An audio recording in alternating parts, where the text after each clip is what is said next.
Hello students, good morning. In this video we will discuss about class 9th science chapter 5 the fundamental unit of life. Fundamental unit of life हम read कर रहे थे. तो fundamental unit जो होती है वो क्या होती है, किसी भी लिविंग ऑर्गेनिज्म की क्या होती है, सेल होती है. तो सेल के बारे में हम डिस्कस कर रहे थे यहाँ पे. तो हमने सेल का जो फर्स्ट पार्ट होता है सेल मेम्ब्रेन या फिर प्लाज्मा मेम्ब्रेन, तो उसके बारे में रीड किया था लास्ट वीडियो में. और उसके जो फंक्शंस होते हैं सेल मेम्ब्रेन के उनको रीड किया था. उसके बाद सेल मेम्ब्रेन के अक्रॉस जो मटेरियल का ट्रांसपोर्ट होता है वो किस तरह से होता है, तो हमने उसके 2 टाइप यहाँ पर फर्स्ट टाइप उसका कंप्लीट कर लिया था, पैसिव ट्रांसपोर्ट. ठीक है, 2 तरह से होता है ट्रांसपोर्ट मटेरियल्स का, passive transport and active transport. Next topic है आज का डेमोन्स्ट्रेशन ऑफ डिफ्यूजन.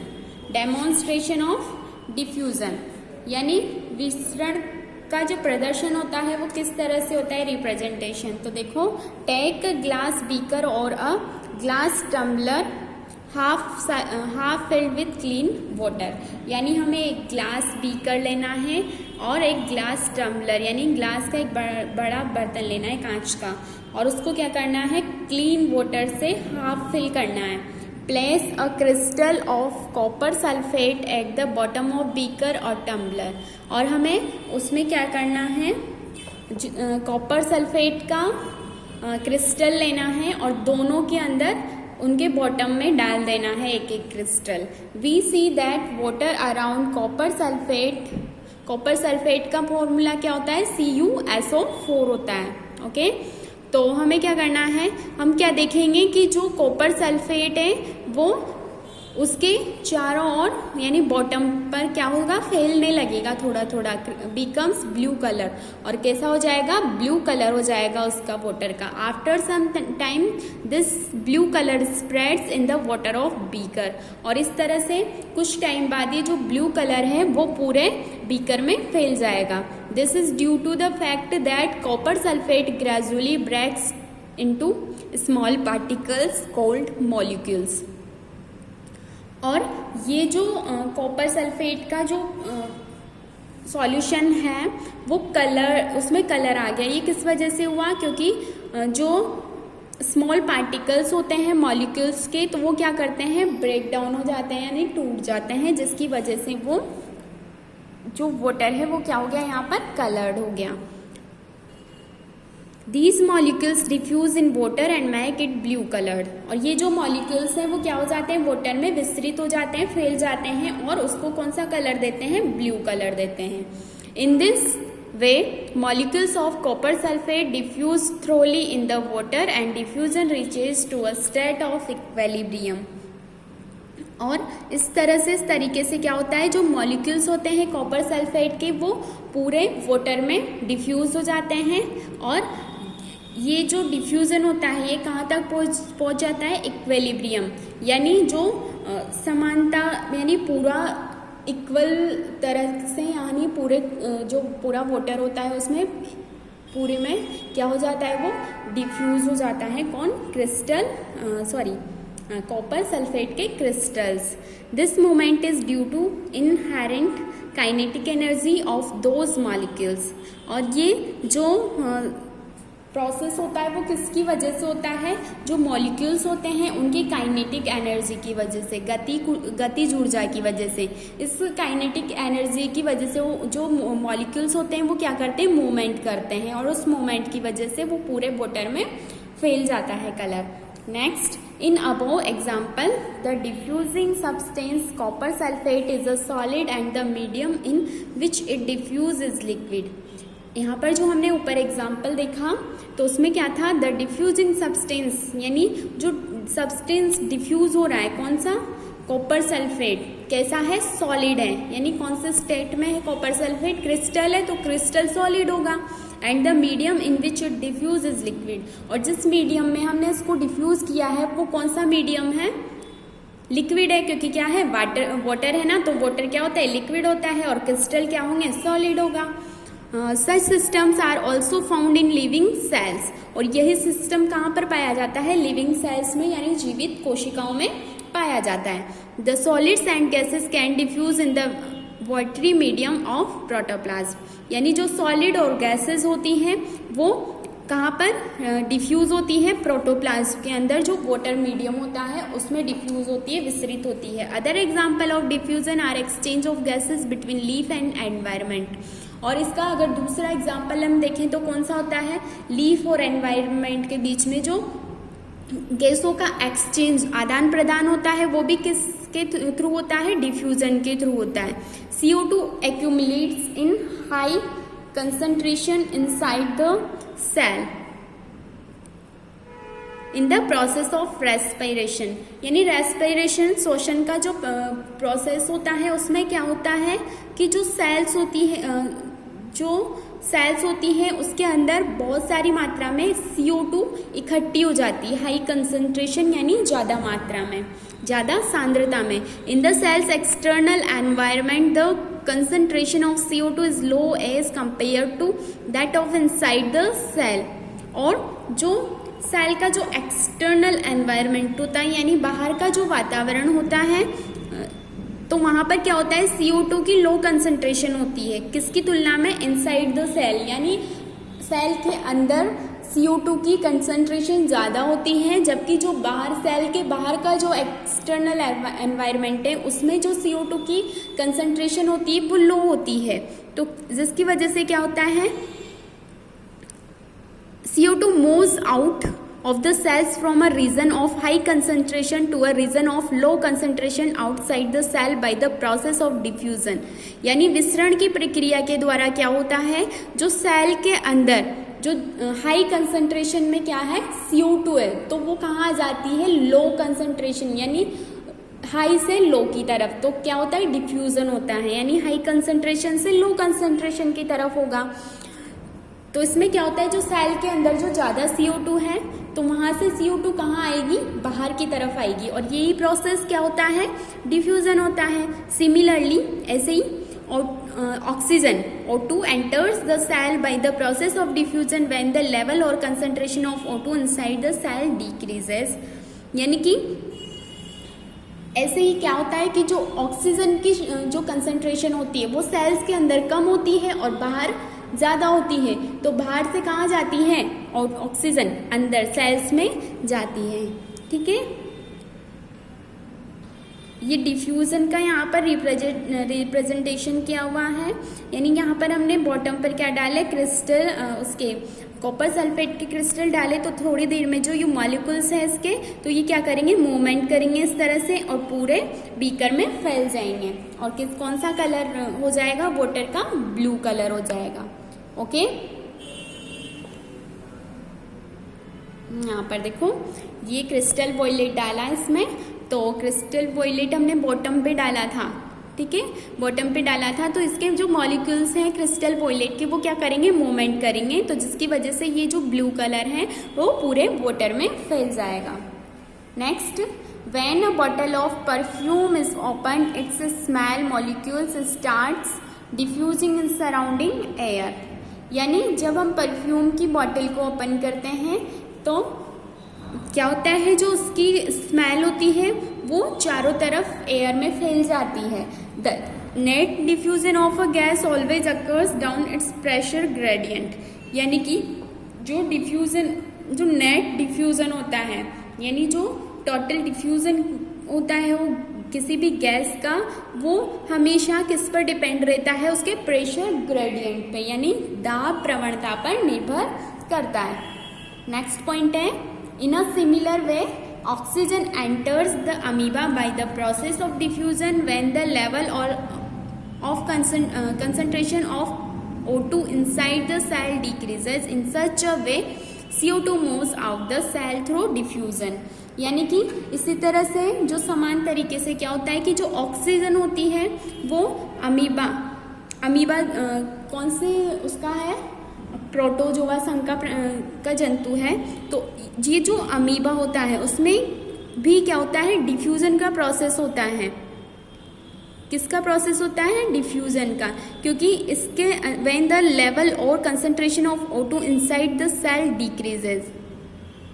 यानी सेल के अंदर क्या होता है, ऑक्सीजन की मात्रा कम होती है तो ऑक्सीजन अंदर से बाहर की तरफ यानी हाई कंसंट्रेशन से लो कंसंट्रेशन में मूव करती है। In such a way CO2 moves out the cell through diffusion. Sorry, O2 तो कहाँ जाती है, अंदर जाती है, और CO2 कहाँ आती है, बाहर की तरफ। ठीक है, अंदर क्यों जा रही है ऑक्सीजन, क्योंकि उसकी बॉडी के अंदर ऑक्सीजन की मात्रा कम है, जबकि बाहर एनवायरनमेंट में ऑक्सीजन की मात्रा ज़्यादा है। इस वजह से अंदर उसकी बॉडी के अंदर एंटर करेगी, और CO2 उसकी बॉडी के अंदर ज़्यादा है और बाहर कम है, इस वजह से उसकी बॉडी के से बाहर मूव करेगी। ठीक है, turn the page.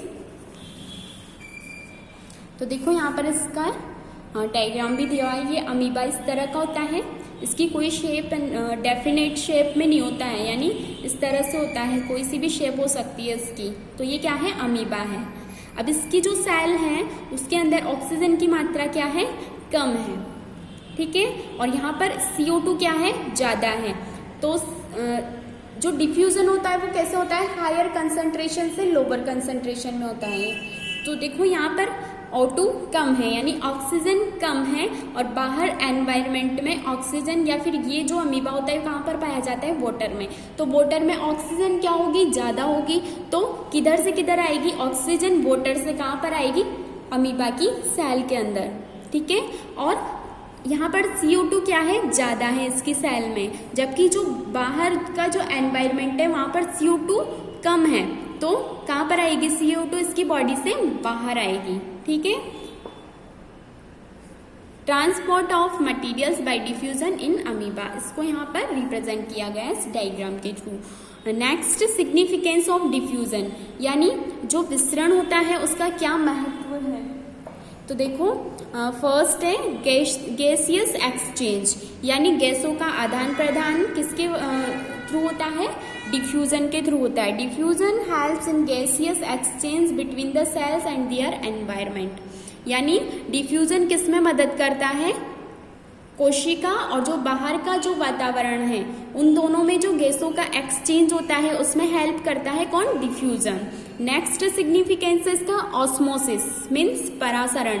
It is a type of diffusion where only solvent is allowed to diffuse, यानी यह डिफ्यूजन का ऐसा टाइप है जिसमें केवल सॉल्वेंट को, यानी केवल विलायक को ही डिफ्यूज होने के लिए अलाउ किया जाता है। यानी इस प्रोसेस में केवल जो सॉल्वेंट होता है, विलायक होता है, वो ही घुलता है। ठीक है, वो ही फैलता है। नेक्स्ट, इंट्रासेल्युलर डिस्ट्रीब्यूशन, यानी अंतःकोशिकीय वितरण। It helps in spread of various substances throughout cytoplasm of cell, यानी ये जो डिफ्यूजन होता है वो बहुत सारे जो सब्सटेंस पाए जाते हैं उसमें। It helps in spread of various substances, यानी ये किस में मदद करता है, बहुत सारे जो सब्सटेंसेस होते हैं उनको स्प्रेड यानी फैलने में मदद करता है throughout cytoplasm of cell, यानी कोशिका का जो साइटोप्लाज्म होता है उसमें पूरे में फैलने के लिए क्या करता है, मदद करता है। नेक्स्ट है ट्रांसपिरेशन। ट्रांसपिरेशन होता है वाष्पोत्सर्जन। वाष्पोत्सर्जन, loss of water in vapour from the aerial parts of the plant takes place through diffusion, यानी जो प्लांट्स के जो एरियल पार्ट्स यानी वायवीय भाग जो होते हैं उनमें क्या होता है, लॉस ऑफ वाटर होता है वेपर के रूप में, बूंदों के रूप में, वाष्प के रूप में। तो वो किसके थ्रू होता है, डिफ्यूजन के थ्रू होता है। देखते हैं ना अपन सुबह सुबह जब देखते हैं ओस गिरती है तो पत्तियों पे छोटी छोटी बूंदें होती हैं, तो वो क्या होता है, ट्रांसपिरेशन होता है। नेक्स्ट है एरोमा। एरोमा मीन्स होती है सुगंध। Flowers and fruits spread aroma through diffusion to attract insect, birds and other animals for pollination and dispersal, यानी फ्लावर और फ्रूट्स जो होते हैं उनमें क्या होती है, सुगंध होती है, एरोमा होती है।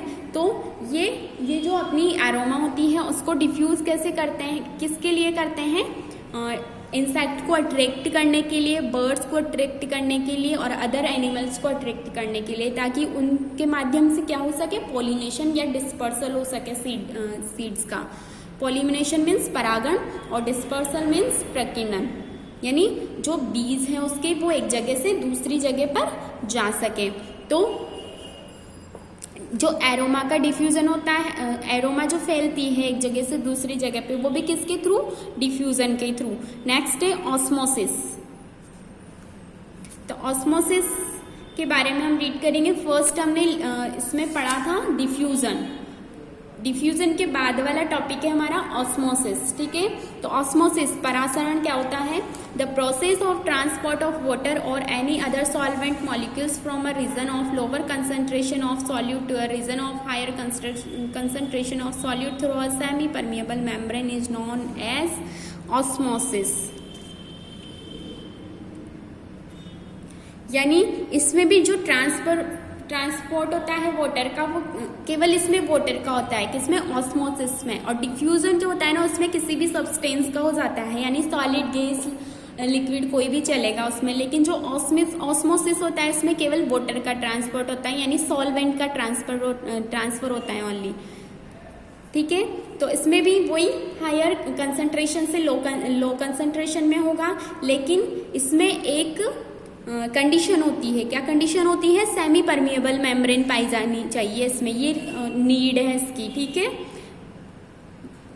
यानी ये कंपलसरी होनी चाहिए यहाँ पर, क्या, सेमी परमिएबल मेम्ब्रेन, यानी अर्धपारगम्य झिल्ली होना जरूरी है यहाँ पर। तो ऐसा प्रोसेस जिसमें अर्धपारगम्य झिल्ली के द्वारा वाटर के जो मॉलिक्यूल्स होते हैं उनका मूवमेंट या उनका ट्रांसपोर्ट होता है हायर कंसंट्रेशन से लो कंसंट्रेशन पर, तो उसको क्या बोला जाता है, ऑस्मोसिस या परासरण बोला जाता है। In other words, osmosis is the process in which water molecules move from their higher concentration to their low concentration through semi permeable membrane, ठीक है। तो यही बात मैंने अभी बोली कि ऑस्मोसिस जो प्रोसेस है उसको हम कैसे डिफाइन कर सकते हैं कि सेमी परमिएबल मेम्ब्रेन के थ्रू क्या होता है, जो वाटर मॉलिक्यूल्स होते हैं वो हायर कंसंट्रेशन से लोअर कंसंट्रेशन में मूव करते हैं। तो ये जो प्रोसेस होता है इसको क्या बोलते हैं, ऑस्मोसिस बोला जाता है। Osmosis is purely a mechanical diffusion process by which cell or root hair cells absorb water without spending any amount of energy। यानी ऑस्मोसिस जो होता है वो एक मैकेनिकल यानी यांत्रिक और एक शुद्ध टाइप एक प्योर प्रोसेस है किसका, डिफ्यूजन का, जिसमें क्या होता है, जिसमें जो सेल और रूट हेयर सेल्स होती हैं किसी भी प्लांट की, तो वो क्या करती है, वाटर को एब्जॉर्ब कर लेती है बिना किसी एनर्जी के खर्च के, यानी इसमें एनर्जी की आवश्यकता नहीं होती है। नेक्स्ट है डेमोन्स्ट्रेशन ऑफ ऑस्मोसिस, ठीक है। यानी जो परासरण होता है उसका प्रदर्शन किस प्रकार से हम एक एग्जाम्पल के थ्रू करेंगे यहाँ पर, जैसे हमने डिफ्यूजन को किया था ना वैसे ही। तो देखो यहाँ पर demonstration of osmosis, take a crystal funnel and cover its mouth with the piece of an artificial semi permeable membrane like parchment paper और एनिमल ब्लैडर। यानी कि एक हमें क्रिस्टल फनल यानी फनल लेना है, एक इस तरह का होता है, ये बी करके शेप का, ये इसके अंदर है ना वैसा, तो इसको क्या बोलते हैं, क्रिस्टल फनल होता है ये। और इसको किससे कवर करना है हमें, सेमी परमिएबल मेम्ब्रेन से क्या करना है, यहाँ पर हमें इसको फ्लास्क फनल को इसके माउथ को कवर कर देना है हमें। तो ये सेमी परमिएबल मेम्ब्रेन के रूप में क्या क्या हो सकता है, पर्चमेंट पेपर हो सकता है और एनिमल ब्लैडर हो सकता है, ठीक है। Invert the crystal funnel and place it into a beaker filled with clean and pure water. यानी हमें फनल को क्या करना है, इन्वर्ट करना है यानी पलटना है, और जो क्रिस्टल फनल है उसको कहाँ पर प्लेस करना है, बीकर के अंदर प्लेस करना है। फिर उसके बाद उसको क्या करना है, प्योर वाटर से क्या करना है, फिल कर देना है उसको, फनल को। Pours concentrated salt or sugar solutions into crystal funnel till it reaches 1/3 of the height of stem। यानी कि सॉल्ट और शुगर का सॉल्यूशन हमें उसके अंदर फिल करना है, किसके अंदर, क्रिस्टल फनल के अंदर। और कब तक, जब तक कि जो उसका स्टेम यानी उसकी जो नली है वो कितने तक नहीं भर जाए, 1/3 ऑफ द हाइट हो, यानी 1/3 भाग तक उसको हमें भरना है। Fix the stem of thistle funnel in a vertical position by means of a stand, यानी हमें उसको थिस्टल फनल को क्या करना है, वर्टिकल पोजीशन में स्टैंड में रख देना है। Make a mark at the level of solution as a with the help of a glass marking pencil, और उसका जो लेवल जो हमने शुगर और सॉल्ट का जो सॉल्यूशन उसमें भरा है तो उसका लेवल कहाँ तक है उसको हमें मार्कर के हेल्प से उसमें ए राइट कर देना है। ठीक है, next, few hours later a rise in the level of solution in the Thistell funnel and tube will be observed. Mark this level as B by means of glass marking pencil or marker, यानी कुछ घंटे के बाद क्या करना देखेंगे तो क्या हो जाता है, उसमें सॉल्यूशन जो भरा हुआ है वो राइज हो जाता है, यानी वो ऊपर की ओर बढ़ जाता है, और जो बढ़ा हुआ लेवल है उसको हमें बी से मार्क करना है। ठीक है, बी राइट करना है उसको। The concentration of water molecules in beaker is higher and these water molecules are pass through the semi permeable membrane because the sugar solution filled in the thistle funnel has lower water concentration, यानी जो बाहर का जो beaker का जो यहाँ पर हमने ये जो फनल है इसके नीचे क्या लगाई है, सेमी परमिएबल मेम्ब्रेन लगाई है, तो इसके थ्रू क्या होता है, बीकर का जो वाटर है वो कहाँ से, क्योंकि यहाँ पर हायर कंसंट्रेशन है और अंदर फनल के अंदर क्या है, लो कंसंट्रेशन है वाटर की, तो यहाँ से सेमी परमिएबल की मेम्ब्रेन की मदद से क्या होगा, अंदर चल जाएगा वाटर, जिसकी वजह से इसका लेवल क्या होगा, बढ़ जाएगा यहाँ पर।